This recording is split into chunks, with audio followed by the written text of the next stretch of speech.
Hot 97 with the morning crew. Hello. Hi. Welcome. It's Ebro in the morning on Hot 97 with Rosenberg and Laura Stylez. Hi, everybody. Thank you. Yeah, no problem. So, the morning crew thing is just kind of... You want to have like it? No, I like it, but there's so many morning crews, right? Like you have to... specify yourself. Yeah. True. You gotta be about something out here in these streets, you know? And you definitely are. Watch out, boom shot. You tell him say there's a make the way to murmur now. So this one here short shot, you can't stop. Boom shots! Boom shots. So we're talking about the On Da Reggae Tip, and you know, over the years, you know, the show has had a lot of great surprise artist guests from mainstream artist guests. We're talking about from Puffy, Chris Brown, Alicia Keys. Why do you guys think the big acts like that take the time out to get involved in a reggae show? I mean, it's such a New York, for me, it's such a New York cultural thing. You know, like, New York is the biggest, you know, reggae hotbed in America. And growing up in the hip-hop scene in New York, you're inherently sort of in touch with the reggae scene. So, and then there's so many artists who then have a real, you know, personal family history or friend history or neighborhood history with these cultures and this music. So it just seems like a logical way if you're a New York artist to participate. And people love the music, so it makes sense. Artists themselves, too, you can tell they have so much fun. They're huge fans of the culture and the music. So when you see them perform, they get into it. Like, you could totally see them having like a different type of fun. Yeah, you guys have been making it fun over the years. I mean, what are your favorite reggae jams at the moment? Today, right now? Yeah. I really like the Sean Paul, Machel Montano record called One Wine. I like another Machel Montano. It's not technically reggae, it's soca, but... The one, Angela Hunt? I like Patti Dunn. I like, what else do I like right now? There's a new Vibes called Cartel that Max Glazer put out called Something Something that I really like.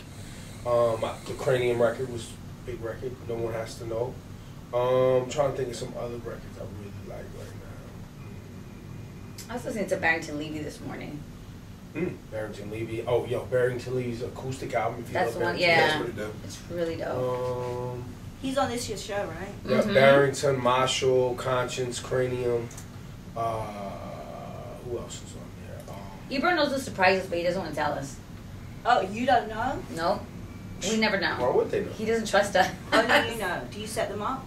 I work in conjunction with the artists themselves, so like I don't know. I just like everybody to be excited. I like that genuine, you know, kind of, you know, everyone to just have a good time and like hear about it in the moment, and you know, I don't know, just really have a great time with it. My favorite one, I've come to a few of these, and I think it has to be Supercat. Oh yeah, that's because great. I just couldn't believe it was him, and even when we saw him on stage, I was like, nobody knew it was him. It was like this crazy person that ran onto the stage. Right. He starts singing. It's like, you know, I think crazy person is right. That person is Supercat. People were definitely wait, what? Wait, no.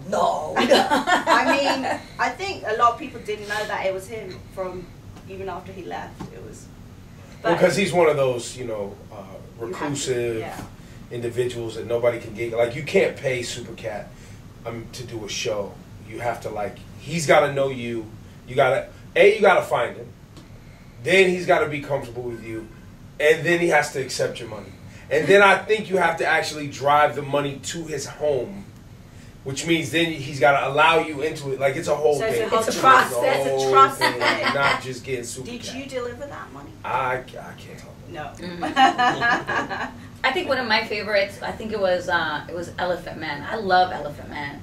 His energy is like on 100 all the time. He's so wild and crazy. He's so dope to me. And yes, last year, was it last year? You had a wine from Spice? I'm sure Yes, everyone Neil talked Spice had a very sexual moment. It's very intense, it's very passionate. Ebro kind of tried to steal it from me, but I think we all knew. You could tell that with me, she was really into it. With him, she was like sort of scared. This is what I felt like. I felt like she was taking advantage of you, and she was trying to make you look. That's what I felt. I felt like you was a little like scared. Yeah, it's true. And I was like, "Come here, girl. Let me show you what this daga is really." I wasn't ready to show her the daga. Bro. It was a moment. That was fun, man. The Did crowd that cause loved any that. problems at home? No, especially because my wife's our favorite reggae record of all time is Romp and Shop. So me and my wife were both geeked off of it.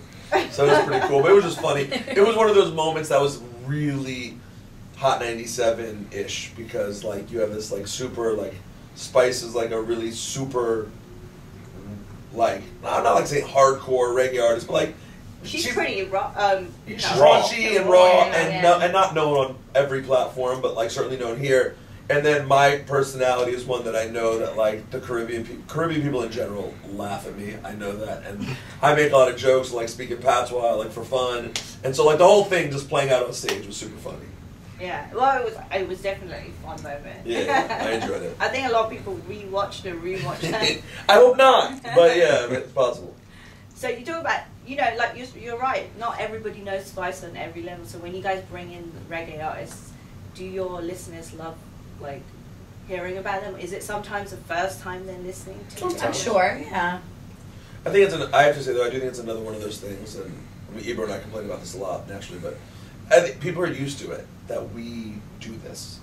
People expect to hear like new reggae on Hot 97, and just like they expect to hear like underground stuff, and just like they expect to hear old school stuff, even though on other platforms they don't get that at all.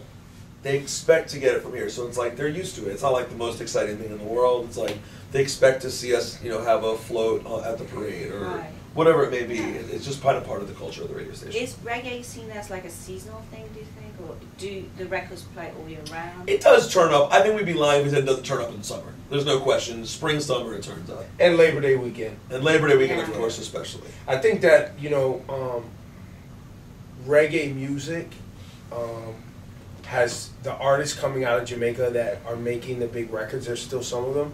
But I think because you have so many big names that can't travel right now, that's, you know, I think it's kind of hurt the music on this side a little bit because they're not going to the clubs as much. And so you're seeing a rise of obviously soca music. Those artists are traveling. Obviously, you still have Kranium here. He's from Queens.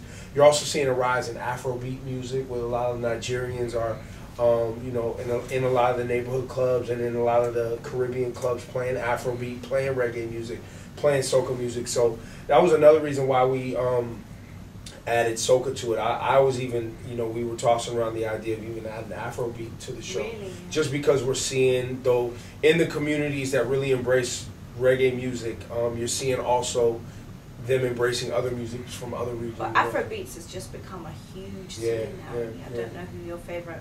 You guys have any favorite artists? I mean, I like Fela. No, I'm just playing. That's old school. I like. I'm into Wizkid. You know, I have friends who produce for Sarkodie, and some of his stuff, and I don't really know that many. Do you know Fuse ODG? No. He won the Mobos last. He's one of the big ones. I mean, in London it seems to be a big thing, but it's interesting to hear. How do you say his name? D'banj. Is that considered Afrobeat? I like that one record, Oliver Twist from back in the day, but I don't know how much music he has. I'm learning right now. I'm learning. So, what do you think would be the one factor? Do you think, because you mentioned like, you know, reggae's been hurt. What do you think the one factor would be, apart from if everyone got their visas and they could travel, like could actually make reggae like stand up more? I mean, listen, Chronix is out here doing amazing festivals, and I don't think he gets his props for being a producer and a songwriter as much as he should. You know, Kamani put out records. You know, there's music being put out. Gyptian put out records, so there's music being put out. I just feel like, you know, the records aren't being embraced in the clubs as much as they were, and I think it's because a lot of the people who go to the clubs are trying to be more hip-hop instead of embracing the dancehall. So then you have dancehall artists and reggae artists who are trying to be more rap instead of just being dancehall and reggae, and it's called, I don't know. That's my opinion, but that might just be me getting old too and not being into what the kids is into. Also, you could argue that since New York hip-hop has so much less influence in the club, it's not surprising that reggae has less influence in the club, because those things are more synonymous than, say, Southern hip-hop and reggae. Right. I mean, granted, there have been things that are connected there, but really, New York hip-hop and dancehall all tied together, and all of it's kind of down when it comes to clubs a little bit. So it's all about clubs and getting it. That's where people go these days, you know. These days. Yeah, I mean, more than ever though, where it's like, especially like strip clubs are so big for breaking records. Like, it's just a different era, but you know. Yeah, I don't think I've ever heard a reggae record in a strip club. Flicks, Not time to have. I used to go off in strip club. Not It was now. about sex. Right. Only Not record. Oh, what do you think of the cheerleader? Does that get played here? Yeah. On the record? Do you Omi? like it? Omi? Yeah. Yeah. It's a big record. It's a pop record. It's a pop tune. It's You know, catchy. I think people like it. I think you know, it's a record. It's interesting because his manager is the same manager who would manage Patra and Shabba.